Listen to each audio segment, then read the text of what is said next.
angin wengi nggawa rasa trenyuh tumetes luh wong ngelak gumandul centelan lintang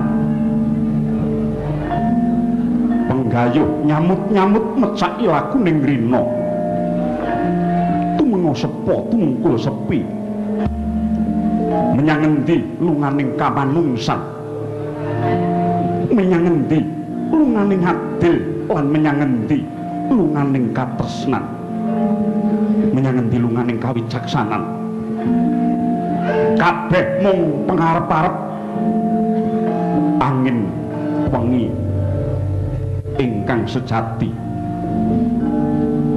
angin wengi kang sejati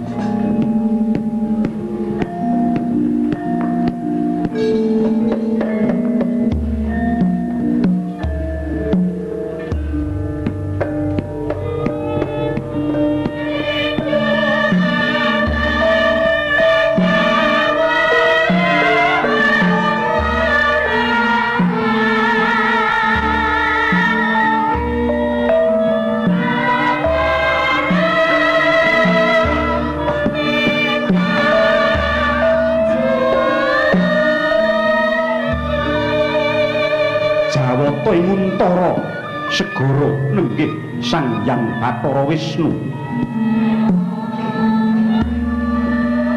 katlimeng jroning galih dupe mulat rusak ing bawana budayaning watak nista ringkih tata jiwa lan tipising kapitayan kata ingkang samya sesambat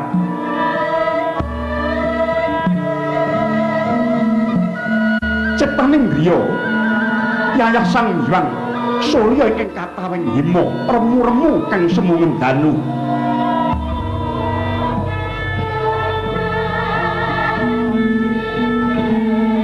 kaya ana tandha ingkang tumandut telenging raos Sang Hyang Bathara Wisnu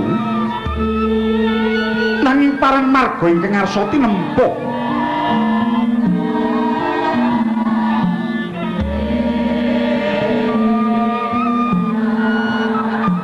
jibeg-bebeking rasa tanggap ing gati pamonging tumuwuh nenggih dewa ingkang salira manungsa Kyai Lurah Semar Badranaya yori Sang Nayantaka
Sadulita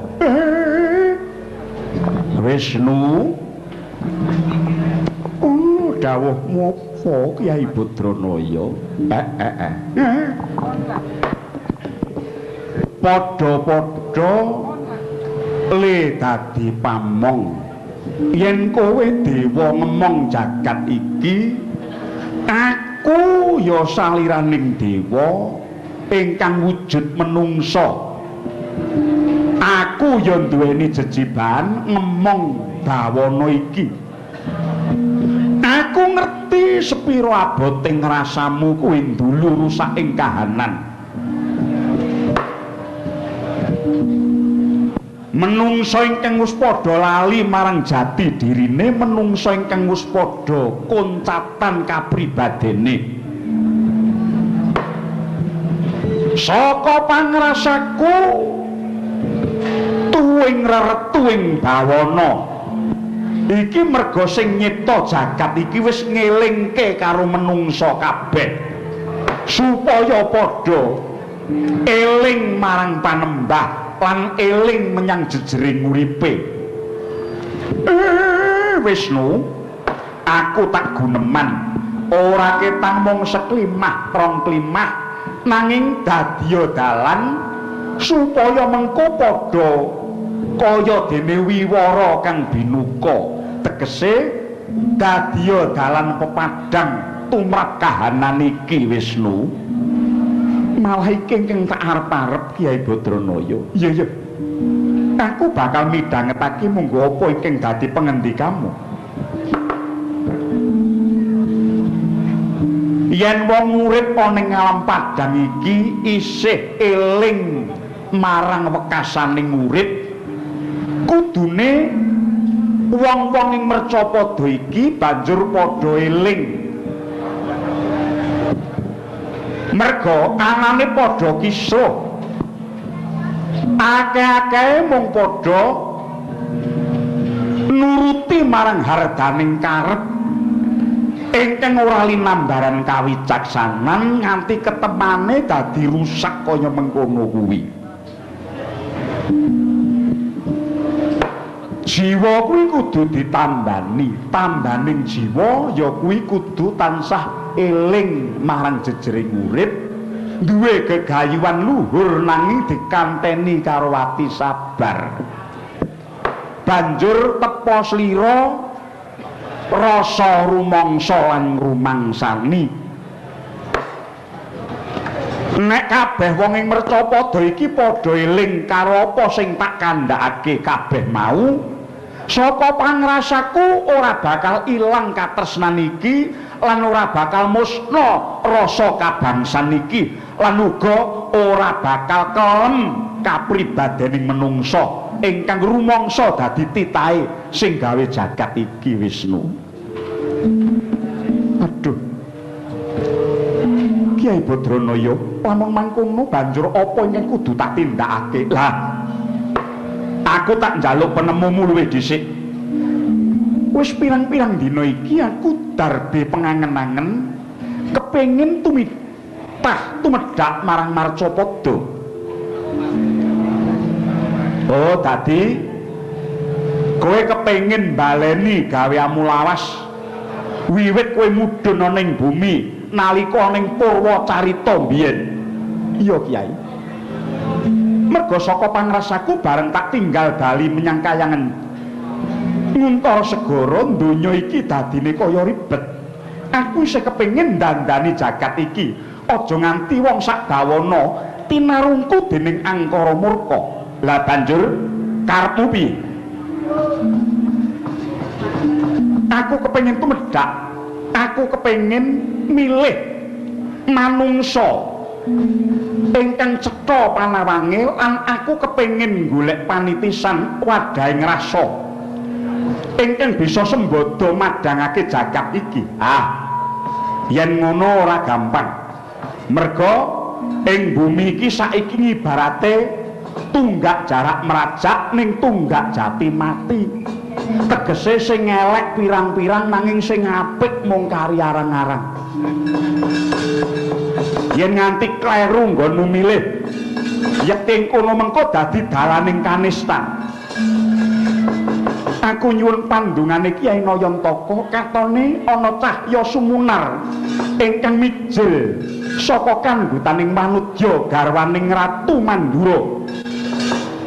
Si Basudewa, aku melu ndongani Wisnu.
Soroting Wangarka esmuhan layung lirsa caning kusuma kingkin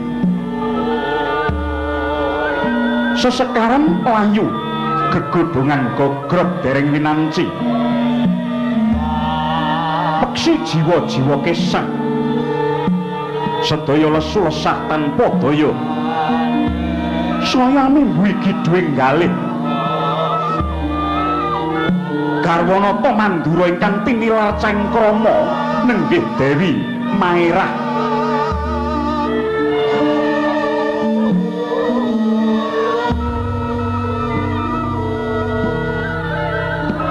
Labedatan kakanthi manjing Drawana pacangkraman. Mila tambuh-tambuh sutaning galihan gendong Yaswi Gena.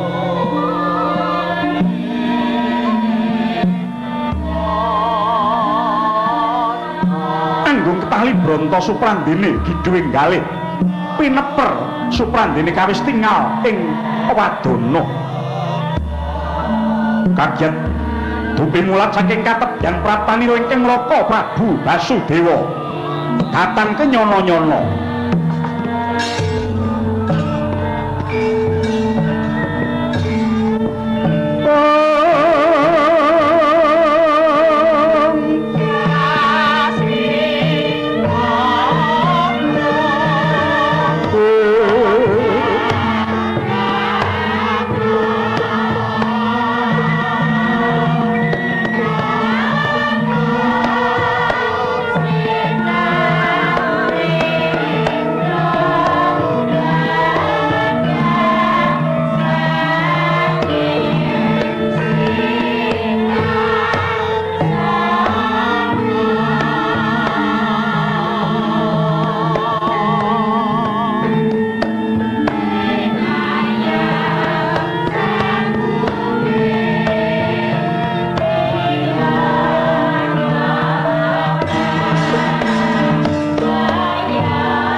boten nginten dene paduka Kanjeng sinuwun kepareng kondur. Sinuwun pangabekti kula katur. Iya wong ayu. Mairah tak tampa gawe bombonging rasa mestine wae gawe kaget atimu dene aku kondur. Lajeng pundi para garwa sanesipun? Menapa inggih sampun paripurna nggih paduka Cangkrama sinuwun? Yayi. Sayektine kabeh isih ana madyanipun Nadri. Nanging kenging menapa paduka kepareng kondur sinuwun? Ki lho kaya ngene. Rasane wong nandhang luput aku rumangsa salah. Dene nalika budal saka Praja Siadi ora tak jak melu Cangkrama. Jebul tinemune kapangingpun Kakang tanpa upama marang sira wong ayu. Mula kang saka iku, Mairah kaget tuwa tanda brantaku wong ayu.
Aja duweni rasa walang ati lan tidha-tidha wong ayu.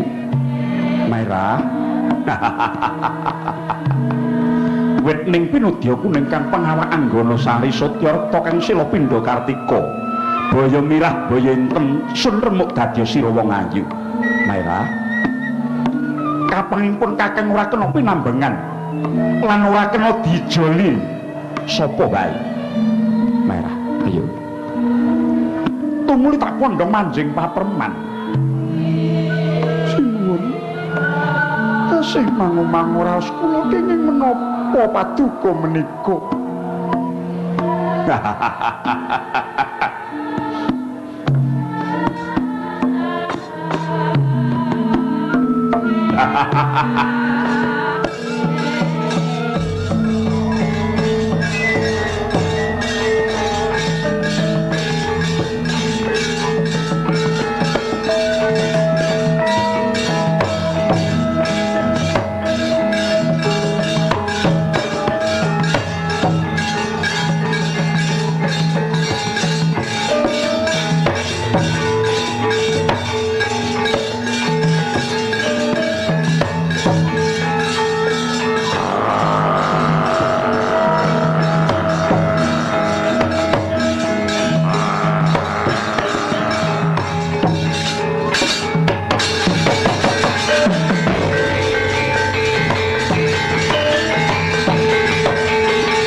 Semono Pangendra jalaning Nalindra Guwagra Prabu Gorawangsa anitesaken Wijangkara Agung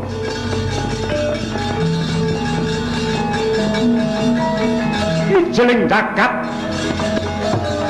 Sang Jaka Maruta nggih Sang Kangsa Dewa bawana horeg dening kamurkaning Kangsa Dewa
Paman Suratrimantha.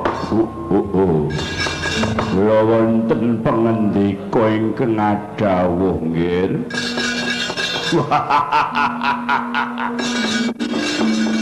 Wah, pun cetha. Sakniki pun genah. Menapanipun? Jebul Ratu Mandura Kanjeng Rama Prabu Basudewa niku sanes bapa sing wukir jiwa raga kula. Oh. Pancen mekaten menika sanes ingkang Rama. Wah. Gene sampean mboten kandha nek ben-ben. Sakniki pun ketara. Dheweke keweden. Anake Prabu Basudewa siji. Lare sing jenenge Kakasana, angka 2 Narayana. Sing angka 3 Lara Ireng niku didelikke teng Kademangan Widara Kandhang. Oh.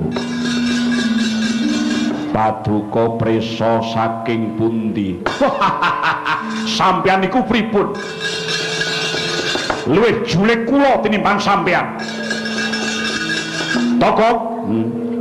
Pundi kok ngadhawuh? Bilung dalem.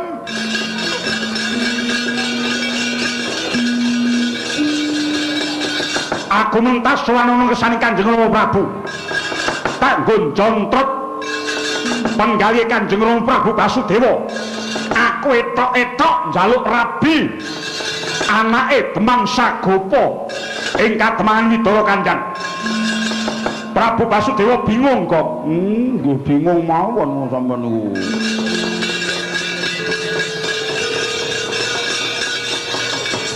Menapa panjenengan sampun priksa saestu ingkang naminipun Lara Ireng? Wis, aku sing ngerti. Yen sing lanang loro, siji bule, siji ireng. Jenenge Kakrasana Narayana, bocahe pancen bagus. Nanging kira-kira detek piyateke karo sane kasektene kandeling kulite. Atosing balunge yen to tanding karo Kangsa Dewa ora ana sak kukune ireng tak gecek pisan mutar. Ning sing jenenge Lara Ireng bocahe pancen ayu tenan, Gok. Kinten-kinten umuripun upama perawan lagi umur 15-an tahun. Nanging wis ketok ayune, Gok. Wiwit pucuk rambut nganti jempoling sikil babar pisan ora ana getek seret. Ora enek gudike ora ning patheke. Mulus ayu.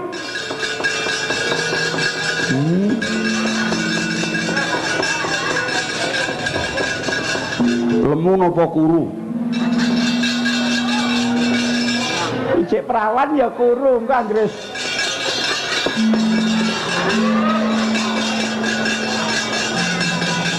Ya kelek bedah engko. Luwe-luwe anggres metu anake ya kaya wong pinggir-pinggir kae.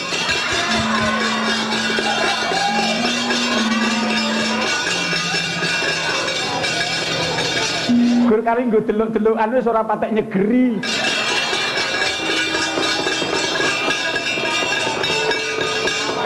Lajeng ingkang Rama dos pundi? Aku njaluk rabi Lara Ireng. Dheweke ketok gligape wong bingung kok. Merga pancen bener saka pangrasaku dheweke ngumpetke anak nandur anak ana ing Kademangan Widara Kandhang sing jenenge Kakrasana Narayana. Oh. Nggih, lajeng kanggo ngleksanani niatku, aku nyuwun marang Kanjeng Rama Prabu.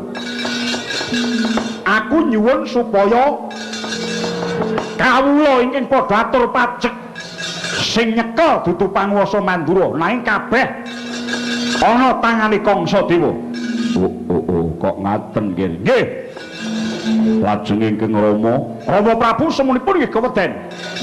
Kula dipun jumenengaken dados Pangeran Adipati Anom, tegesipun benjang gentosi keprabonipun Kanjeng Rama Basudewa. Oh, ngaten. Ingkang ketiga kula badhe ngawontenaken tetandingan adu-adu jago, nanging dudu jago pitik bobongan. Nanging jagonipun jago menungso. Lajeng mila sampeyan mangsiaga lahir batin sampeyan kula dadekke jago Kadipaten Sengkapura. Kula nyuwun dipun tandingi jago saking kasepuhan. Jagonipun Kanjeng Prabu Basudewa kanthi totoan. Oh, ngaten. Yen jago kasepuhan kawon kula ingkang meneng gumanti. Kula sengkaken anggen kula ngregem negari Mandura. Oh. Menawi cara ngaten menika menapa prayogi nggih. Kabeh pun kula pitung tuna menah badene. Lho Paman. Mang dawuhke buta patang pemancet jangkep sak banekare. Oh, nggih ngestakaken dawuh. Tumapak ing gati ngenteni perintah kula. Nggih. Togop, untung dawuh. Dawono buta cakil. Bragalba. Nggih, dawuh napa? Njupuk lara ireng. Yen entuk dirembuk srana aris ewa dina ora entuk. Kademangan Widara Kandhang di bumi angus. Nggih, ngaten ngestakaken dawuh. Wah, wong arep ngepek anake wong nek kasar men. Direwangi nganggo pitukane rung karuan diulungke kok. Isiat. Paman. Mangke samangsa temu ing gati. Situ-adu jago ten Mandura. Kabeh nom-noman kula kenonton. Ning sampean mangulatke yen enten bocah bule lan bocah cemani. Ampun katalumpen mang saut. Mang pecahe. Nggih, ngestakaken dawuh. Parang amit madhal pasilan. Kenjing Buddha gumuruk saking jroning praja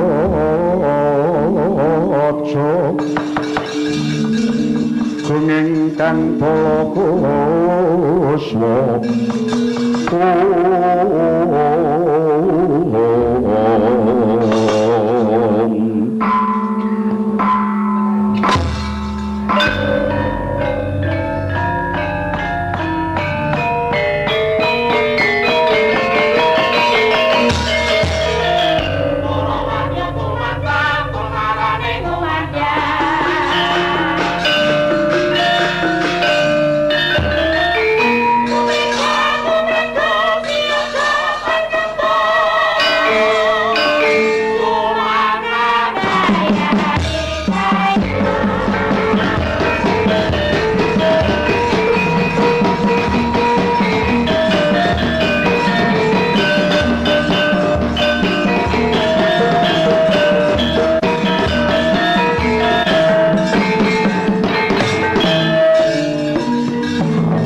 Pandhawa tata kati saya Indriyaksa Sara Maruta Pawana Bana Margana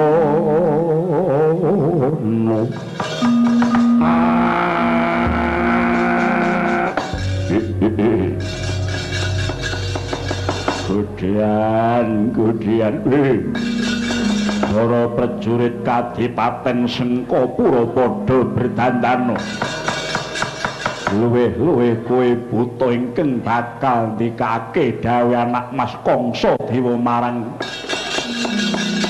Padukuhan Widara Kandhang padha sawega ngrakita gegaman lan nggawa tetunggangan aja lali prajurit wadya baju barat engklek-engklek balungatan tak genjong warudaya glundung pringis mangkato dina iki uga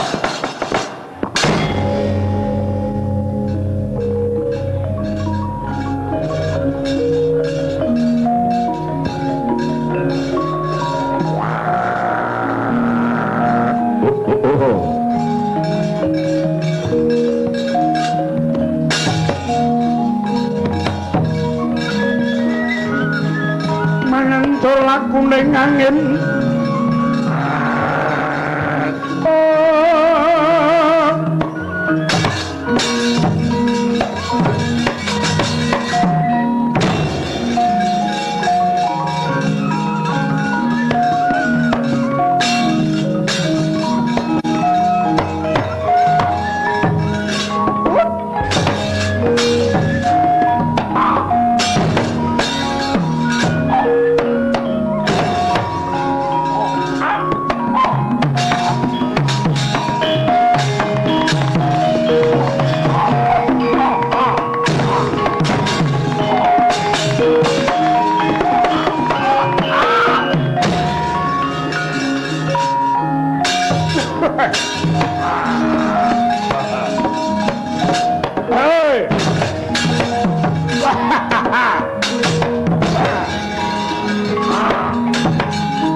ya melu makan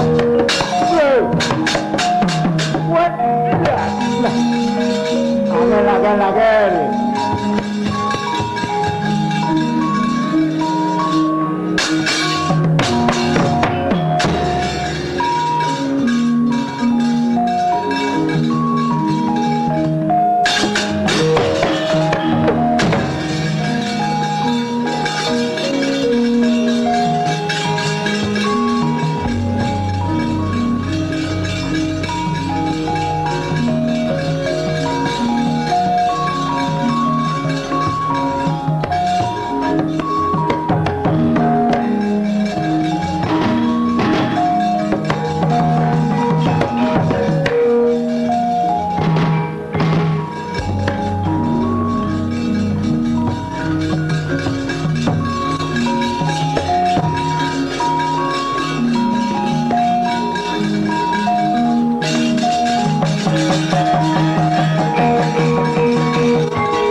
Pan melu hang lakoni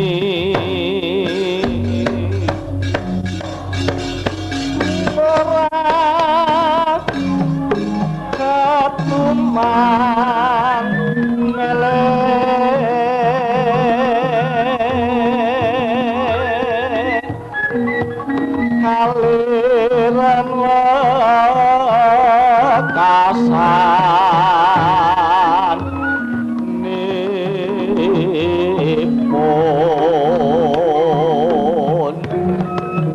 dilala karso Allah bejo-bejo nekang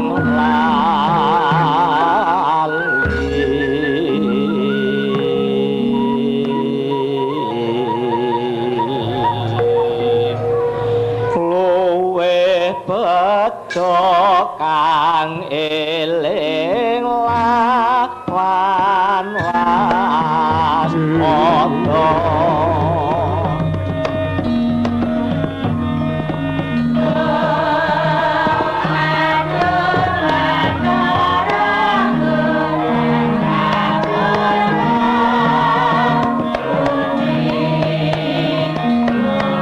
kang samar pamoring suksma sinuksmaya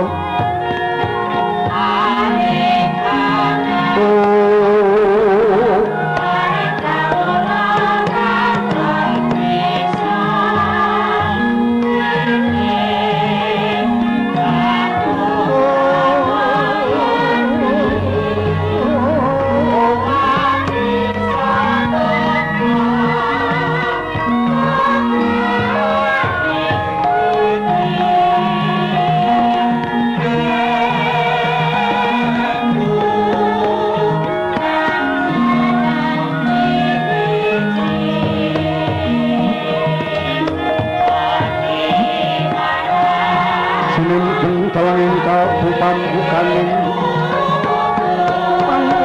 marana talen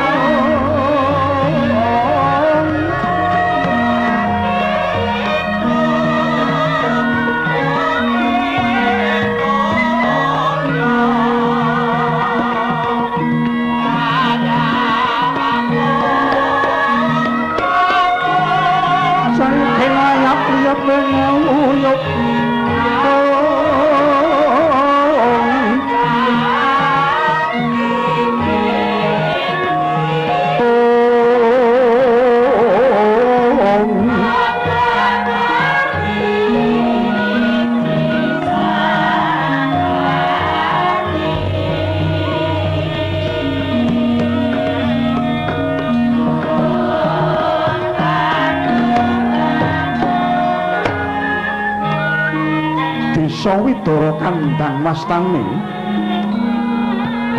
bebanjaran kinamulani jeming gegodhongan Karangkitri ilining kali kekalen katon resik gumrining wening kang larih klabet wong-wong padesan kono padha weruh ing tata ora bakal ngwak-wuh sak nggon-nggon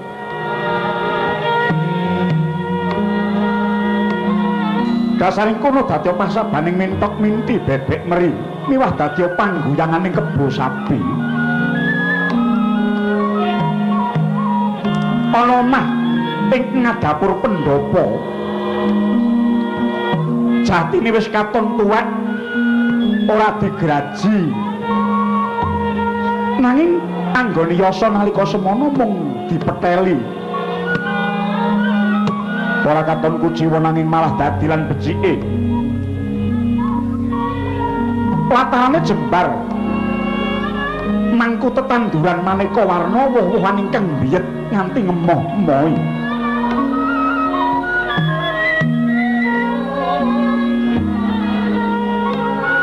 ing pendapaning wisma kademangan Midara Kandhang ana gamelan pelok slendra nanging mung wesi rancakane ketok letek ora tau dicet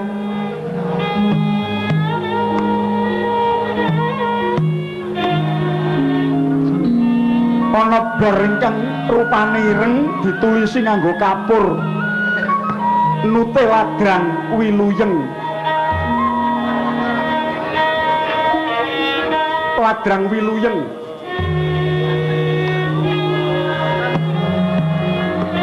Sacedhaking papan kono mungguing emper-emperane ginandulan kentongan ingkang gedene sak lesung.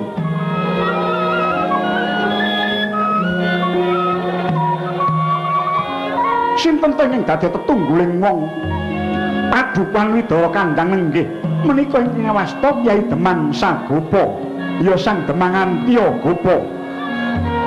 Aja dupeh wis lalu yuswa parandene masih kenceng otote ngarencang katon maksih sentosa dada baune nuju agene melaras mungguing bali ingkang mungguing ayun nenggih ingkang garwa putri Triman saka kraton Mandura nenggih Nyai Sagopi.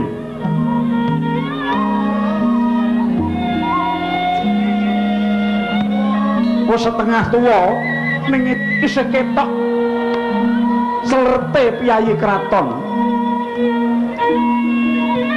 Pupurane den kandeli, ambune wanggabrat wangi, eseme digawe-gawe. Yen to sinawang saking katebian, ora mantra-mantra bojone Demang Sagopa nanging kaya tukang pijet. Ingkang mungguing ayun nenggih ingkang putra Risang Lara Ireng ya Bratajaya datan kantun Narayana Wiwasang Udawa. Dadya mangkono panglocitaning warga lan entuk kabar bareng lisan.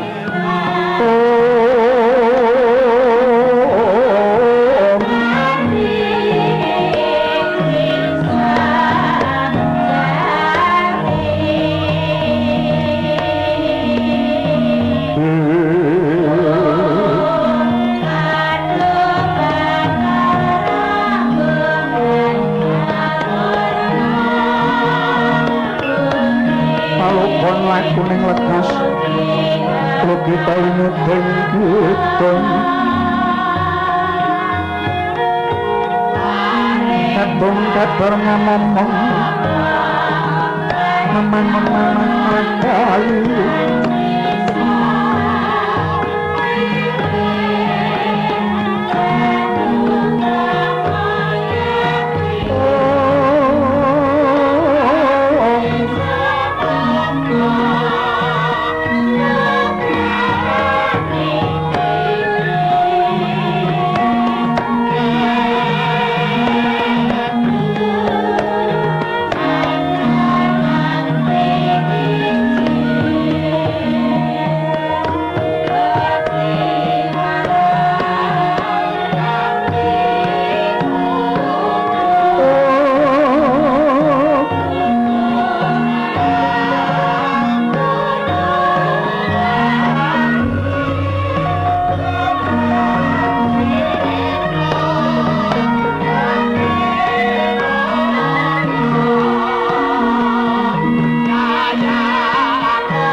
glendong nyang sawah panyangking kudi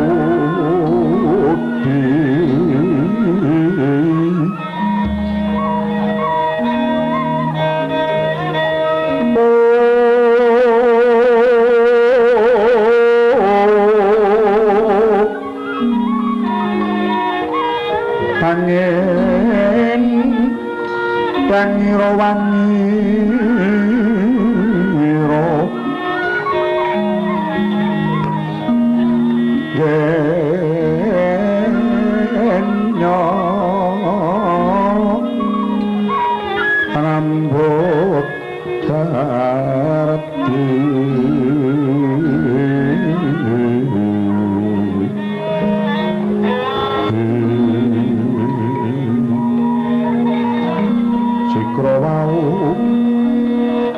undangan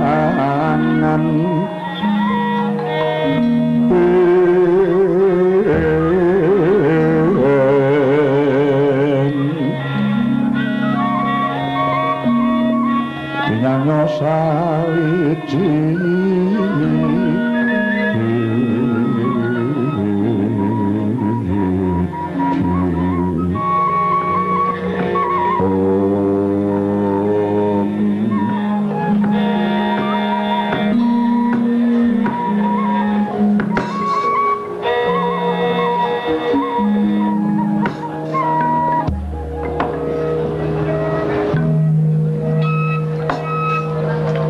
mengko nyaine wonten dawuh menapa Kyai? Aku iki saya tambah tuwek, saya tambah umur. Arep awakku isih ketok sentosa kaya ngene iki nanging raga ki nek wis tuwek nyang ngendi parane? Besok ora wurung aku ki ya ming mati ning aku isih duweni rasa bungah sing tanpa upama merga nyawang anak-anakmu. Bocah semono akeh ning kabeh nek disawang ki kok padha nyenengke ngono. Inggih, nggih Kyai. Lah iya. Mula ya nyi kowe nek ngandani karo anak-anakmu aja kaya ngandani bocah sing agek umur 5 tahun 6 tahun merga iki wis padha ngancik dewasa. Ngandani bocah sing umur-umurane semene iki cara-carane bocah lagi brengkele-brengkelene. Inggih Kyai, inggih. Mulane kowe barang kuwi meneh ana conto karo anak-anakmu sing apik upamane kowe dhewe nek dandan sing breset men ditiru karo anak-anakmu. Dadi wong wedok aja sok kulino nyememlek. Inggih Kyai, inggih. Mulane kula menika menawi tabuh gangsal enjing nggih sampun tangi, kula sampun adus lan kula sampun wedhakan, sampun pupuran lho Kyai. Mulane kuwi aku ki yo mengelingke aja nganti gang lukmu kaya ngono kuwi lho Nyi. Merga arep umur wis sak kowe iki nek wong iki mbreset seneng dandan disawang wong lanang ki yo marai piye ngono lho. Inggih Kyai, mulane kuwi aku ki arep wis tuwek ki nek nyawang kowe sregep dandan ngono ki arep awakmu rada gembrot sithik ngono ki rada kacek ngono lho. Aku nyawang-nyawang ki ketok le seger. Inggih, ya mong lengenmu kuwi gegeden. Wong wedok kok lengene nganti kaya tukang tinju. Nggih, Kyai. Mulane kuwi kangger klambi tak tukokke akeh mbok nggo seminggu mesti mbok dedeli. Merga ki awakmu jebrot kaya ngono kuwi. Nggih, Kyai. Ya iya di wong ki yo nganggo poso barang men rada enteng awake. Nek esuk-esuk ki mlayu-mlayu. Inggih, nggih Kyai, nggih. Karo nek nyandang penganggo ki sing iso matrapke. Ora kok dure ijo kok. Ngisore apa kuwi wungu. Mbak sing rada ijo matrapke. Nggih. Karo neh dadi wong wedok ki sing resikan ngono. Wong lanang saka sangkan paran ki nyawang bojo nek ora nyememlek kuwi nyangati ngono ki marake legu ngono. Nggih. Nek pupuran barang ki ya aja kekandelen ngono kuwi. Engko nek mlaku mongko gegermisan ndak kaya wong kekapyuk. Nggih Kyai. Nah iya. Karo lek alisan barang ki kowe iki kok ya dadak dielekke karo wong lanang. Alis kiwa karo tengen ki aja dawa tengen. Nggih. Kowe sing iso mrenahke ngono. Kowe iki nek nganggo kembang ya ngantek ora ukur ngono. Kembang bosok-bosok bareng ya mbok nggo. Nggih, kersanipun dipun tiru kan lara ireng menika lho Kyai. Lah anakmu ki malah aming cunduk kembang cilik ngono ki malah apike ora jamak, aja tiru mbokmu kae. Kembang sak pasar dienggo kabeh. Nggih Kyai. Mulane kuwi karo meneh nye kowe iki tak kandhani. Nek sayak nek daster iki nggon geger wis suwek kabeh iki mbok aja dienggo. Ama tuku kana apa piye kok rumangsaku kok sayak nggon geger wis mowak-mowak wis ketok taline kotan bareng nekat dienggo wae. Ganti sing anyar. Nggih Kyai. Karo meneh nek kongkon nyang pasar anakmu wedok lara ireng kuwi aja adoh-adoh. Ya pasar sing cecak-cecak wae mergo anakmu ki saiki wis ngancik diwasa, ayune kliwat ukur kaya ngono kuwi. Wong wedok ki nek ayu dasare isih prawan kaya anakmu iki ngibarate kaya dene kembang sing bakal mbabar ganda wangi, ora wurung akeh tawon karo kembang sing pengen ngencup madune iki. Nggih Kyai. Mula sing ati-ati. Mergo tawon karo kombang saiki iki beda karo tawon biyen. Nek tawon biyen ki rada perwira, nek tawon saiki ki entupe iki lho Nyi. Nggih Kyai. Nek ninggal entup sak nggon-nggon sok ora tanggung jawab barang. Aja mbok padake kowe. Kowe mbiyen tak temu ki kira-kira kowe mung mbiyen-biyene kowe iki mung kembang bosok turut ngeril kuwi. Oh panjenengan kok ngono lho Kyai. Wong kene ya nyatane wanita triman saka kraton Mandura. Iya aku eling aku diparingi sinuwun Prabu Basudewa. Aku kuwi wis seneng merga kowe mbiyen kuwi sinden kraton Mandura. Inggih yang suaramu apik, cengkokmu apik. Gandeng kowe cedhak karo ingkang sinuwun mula kowe meteng. Kanggo njaga wibawane ingkang sinuwun kowe diparingke menyang aku. Inggih Kyai. Aku ya trima diwenehi wong meteng ya ora apa-apa. Aku dhewe ya ora bisa piye-piye. Ngoten Kyai. Iya. Anakmu Kakrasana ki nek tak gagas le nyambut gawe ki wis ora gelem leren. Bangun esuk wis mangkat menyang Tegal, menyang sawah, nggarum luku, ndaut lan sak pepadane. Engko nek urung surup, urung gelem leren kuwi Kakrasana.